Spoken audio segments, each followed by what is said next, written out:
Hey everyone, so we are going to talk about level order traversal, and first of all we will be covering a lot of problems in this series of trees. So let's go with the first problem, that is level order traversal. First of all, we need to understand that how a level order traversal works. What is the meaning of level order traversal? As you might have guessed it, we will be traversing this tree a level by level. For example, if we will take the example, this will be my level 0, or you can consider it as L0.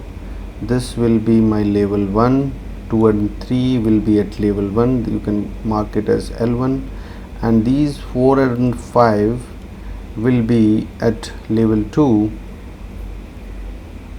4 and 5 will be at level 2, so we can mark them as L2, right? So this is how we need to traverse this particular tree. But as you might have seen the in order, pre-order or post-order traversals of recursion, now this is the time we need to traverse it level by level. How we are going to do that? So let's try to understand that first. First, we will be having a queue data structure for this one. So why queue, why not stack? Let me just quickly cover that. So queue data structure will, just a second, let me just remove this. Yeah, so queue data structure will help us that, so it will work on the first in first out kind of logic, that whichever the node will come first will retrieve first. Okay, so what we will do, we will go to this tree, we will try to go to this tree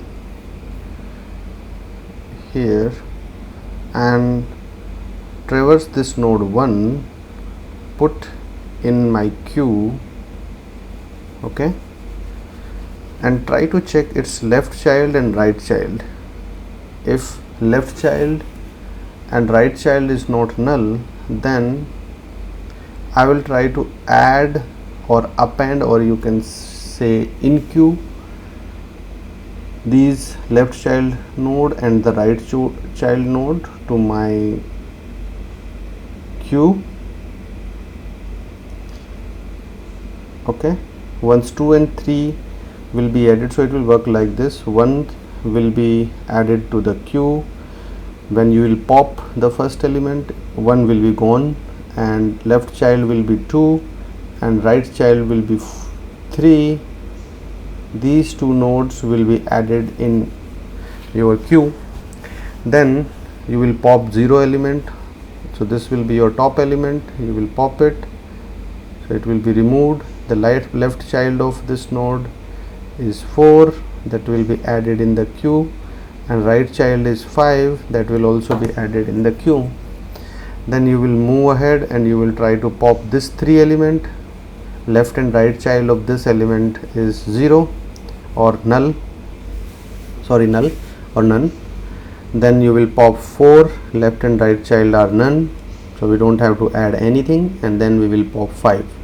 And if you will check while popping, if you will just print the element, it will be looking like this: 1 2 3 and 4 and 5.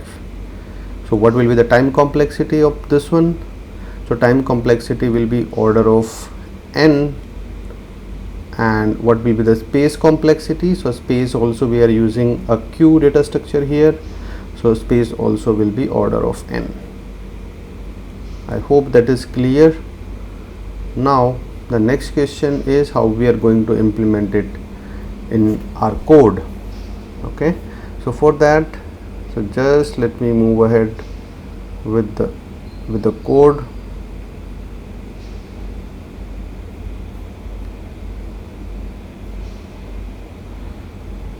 So here if you can see, I have taken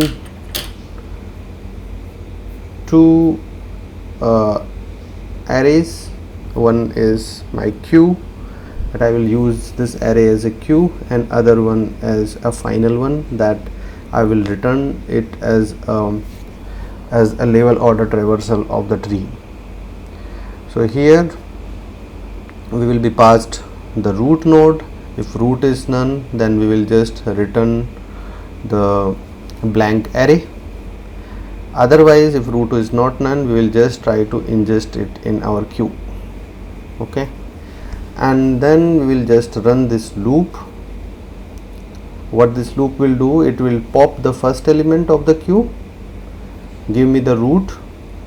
I will just try to append it to my final array that I am going to return, and if the left of this node is not null, then I am going to append this in the end of my queue.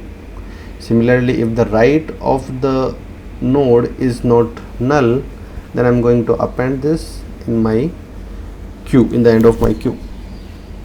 So this way, till my length of the queue is not 0, it will keep on running.